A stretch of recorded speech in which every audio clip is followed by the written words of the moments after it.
Hey Pokemon fans, welcome to my temporary poorly lit college dorm, and welcome to Pokemon Fact of the Day.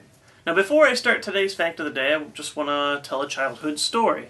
So once upon a time, a kid comes up to me and my friends, and he's like, "Hey guys, one of my Pokemon has a virus." And we're like, "Oh, are you talking about Missing No?" See, we were dumb, and we still called that like a virus Pokemon. He's like, No, I went to the Poke Center. They said my Pokemon has Pokérus, and they don't know anything more about it. We all look at each other, and we just start laughing. Pokérus? How uncreative is that? Pokemon plus virus? He couldn't tell us anything that he did. He said, "Oh, the Poke Center doesn't know anything, but I've got the virus." And we just, we didn't care. This kid was a habitual liar. He told us that he had a paleontology machine, and he dug up dinosaur bones in his backyard. And so we just blew him off. The funny thing is, all these years later, looks like he got the last laugh.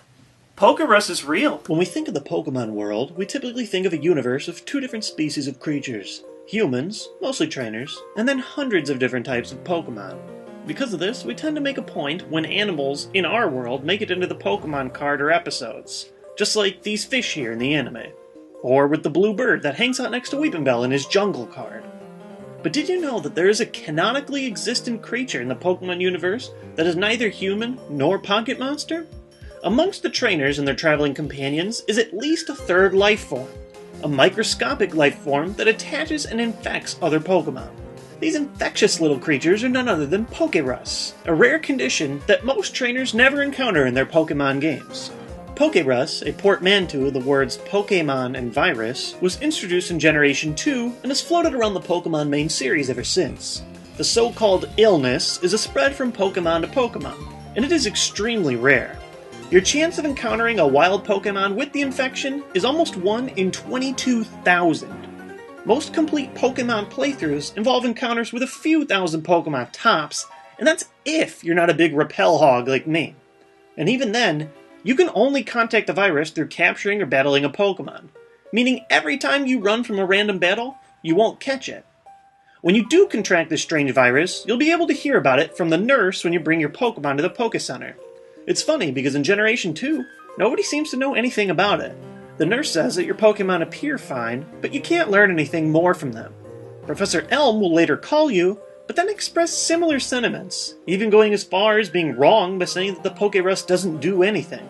Like chickenpox, Pokérus is spread easily from Pokemon to Pokemon. You can only get it once, and it lasts a couple of days before it disappears completely. But unlike chickenpox, and most infections I'm aware of, Pokérus is actually pretty helpful.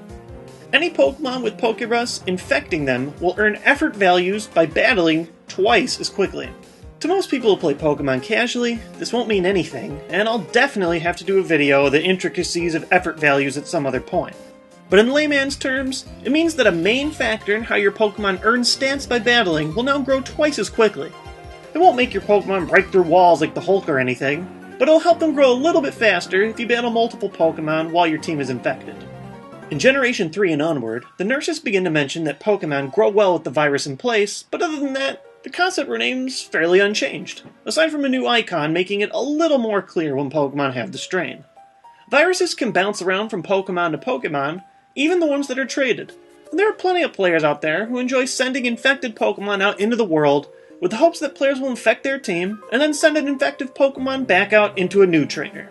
Pokérus is even mentioned in a single side plot episode across Pokemon Chronicles. In the episode, Team Rocket and Professor Namba capture Professor Oak, hoping to learn more about where a Pokérus specimen can be found after Namba's supply died out.